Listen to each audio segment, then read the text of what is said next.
Hello third year. पिछली 2 क्लासों में हमने क्लासिकल मॉडल स्टार्ट कर रखा था और इस क्लास में हम क्लासिकल मॉडल के सारे समीकरणों के बारे में विस्तार से पढ़ेंगे।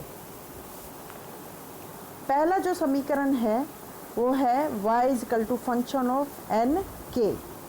y यानी उत्पादन, n यानी श्रम, k यानी पूंजी। अल्पकाल में k यानी पूंजी को स्थिर रख के श्रम में परिवर्तन करके हम उत्पादन पर प्रभाव देखते हैं कि उत्पादन श्रम कितना बढ़ाने पर उत्पादन कितना बढ़ता है। दूसरा समीकरण है dl equal to function of w upon p। dl यानी श्रम की मांग, W यानी मौद्रिक मजदूरी, P यानी कीमत। कहने का तात्पर्य है W अपॉन P यानी वास्तविक मजदूरी, यानी श्रम की मांग वास्तविक मजदूरी की दर पर निर्भर करती है। वास्तविक मजदूरी जितनी कम होगी श्रम की मांग उतनी ही ज़्यादा होगी। वास्तविक मजदूरी की दर जितनी ज़्यादा होगी श्रम की मांग उतनी ही कम होगी, अर्थात दोनों में ऋणात्मक संबंध पाया जाता है। तीसरा है समीकरण SL equal to W upon P। W upon P वास्तविक मजदूरी, SL श्रम की पूर्ति। दोनों के बीच में धनात्मक संबंध पाया जाता है, अर्थात वास्तविक मजदूरी जितनी ज़्यादा होगी श्रम की पूर्ति उतनी ही ज़्यादा होगी। श्रम की वास्तविक मजदूरी जितनी कम होगी श्रम की पूर्ति उतनी ही कम होगी। चौथा समीकरण है DL equal to SL। DL यानी श्रम की मांग, SL यानी श्रम की पूर्ति, दोनों बराबर होते हैं तो यहाँ पर संतुलन स्थापित होता है और वास्तविक मजदूरी का निर्धारण होता है।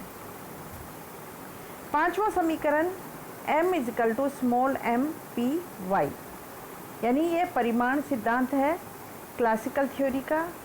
M यानी मुद्रा की मात्रा, स्मॉल m यानी वास्तविक आय का वह भाग जिसे जनता अपने पास नकद रूप में रखना चाहती है। P यानी कीमत, Y यानी उत्पादन। छठा है S equal to function of I। I यानी ब्याज दर, S यानी बचत। क्लासिकल थ्योरी के अनुसार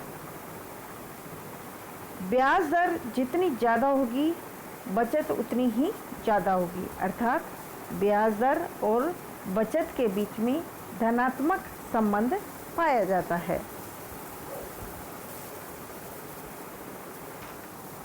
अगला समीकरण है I equal to function of small I। I यानी निवेश या विनियोग, I यानी ब्याज दर। दोनों के बीच में ऋणात्मक संबंध पाया जाता है। ब्याज दर जितना ज़्यादा होगा निवेश उतना कम होगा, ब्याज दर जितना कम होगा निवेश उतना ज़्यादा होगा। आठवां समीकरण है I इजकल टू S, यानी बचत व विनियोग रेखा आपस में जहाँ काटते हैं वहाँ पर ब्याज दर का निर्धारण होता है। अभी इन सभी समीकरणों को रेखा चित्र के द्वारा बताया जाएगा।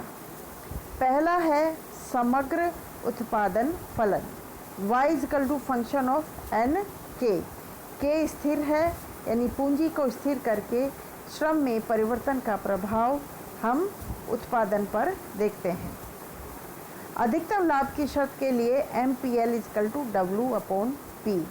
MPL यानी श्रम की सीमांत उत्पादकता वास्तविक मजदूरी के जहाँ पर बराबर होती है वहाँ अधिकतम लाभ उत्पादक को होता है। अब इस डायग्राम को देखें।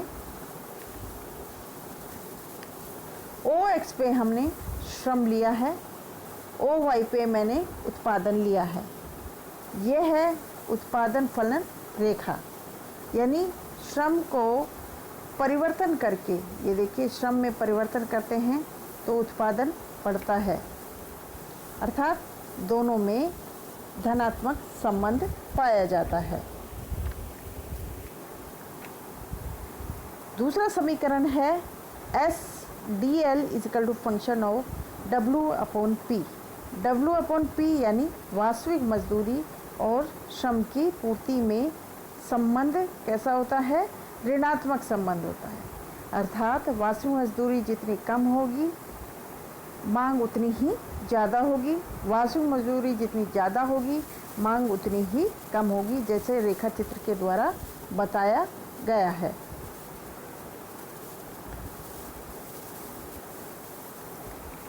OX पे हमने L लिया है और OY पे हमने W/P यानी वास्तविक मजदूरी ली है।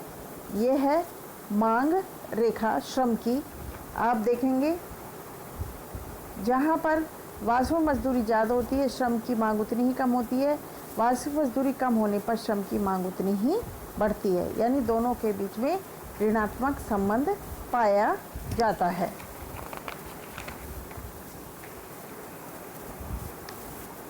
अगला समीकरण है SL equal to function of W/P। W/P रेखा चित्र के द्वारा देखिए OX पे हमने क्या लिया है? L श्रम लिया है, श्रम की मात्रा ली है। OY पर हमने W/P यानी वास्तविक मजदूरी ली है। ये पूर्ति रेखा है। आप देखिए दोनों के बीच में धनात्मक संबंध पाया जाता है। आप देखिए कि जैसे जैसे श्रम बढ़ रहा है वैसे वैसे ही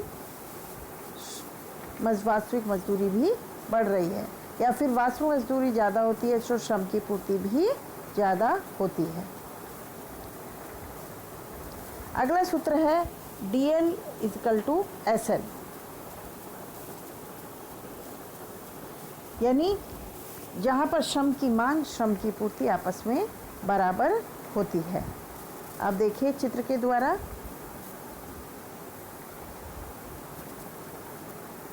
OX पे हमने श्रम की मात्रा ली है, OY पर W/P यानी वास्तविक मजदूरी ली है।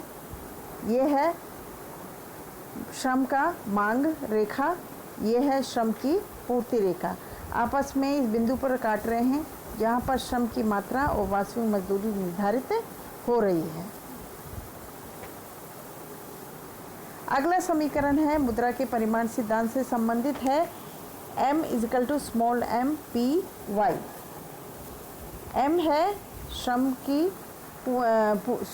मुद्रा की मात्रा, Py है वास्तविक आय या मौद्रिक आय, और M क्या है? मौद्रिक आय का वह भाग जिसे अपने पास जनता नकद रूप में रखना चाहती है। चित्र देखिए OX पे है मुद्रा की मात्रा, OY पर है मौद्रिक आय। 45 डिग्री लाइन। अब देखिए जैसे जैसे मुद्रा की मात्रा बढ़ती है कीमत बढ़ती है, लेकिन उत्पादन वास्तविक उत्पादन में कोई परिवर्तन नहीं आता। देखिए YG है, P0 से P1 कीमत स्तर बढ़ गया है, लेकिन उत्पादन Y0 का Y0 ही है। अगला समीकरण है देखिए S equal to function of I। OX पे हमने बचत ली है, OY पे हमने ब्याज दर लिया है। देखिए दोनों के बीच में ये है आपका बचत रेखा। अब देखिए जैसे जैसे ब्याज दर बढ़ती है बचत बढ़ती जाती है, यानी दोनों के बीच में धनात्मक संबंध है।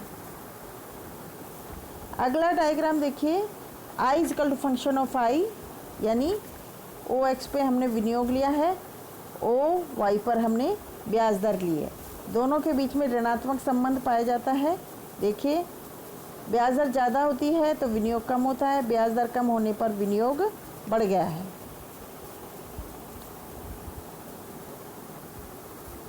अगला जो डायग्राम है, अगले समीकरण S equal to function of I। तात्पर्य यह है कि S और I यानी बचत और विनियोग दोनों बराबर कहाँ होते हैं। ये देखिए, OX पे मैंने बचत और विनियोग लिया है, OY पे मैंने ब्याज दर ली है। यह है आपका निवेश रेखा, यह है आपकी बचत रेखा। आपस में इस बिंदु पर काट रहे हैं जहाँ पर I और S और यानी बचत और निवेश दोनों बराबर, वहाँ पर I निर्धारित हो रही है। इस प्रकार ये टोटल समीकरण है जिसकी हमने व्याख्या की है। आगे हम इन्हीं चित्रों का प्रयोग करके क्लासिकल मॉडल का विस्तार से विश्लेषण करेंगे। Thank you.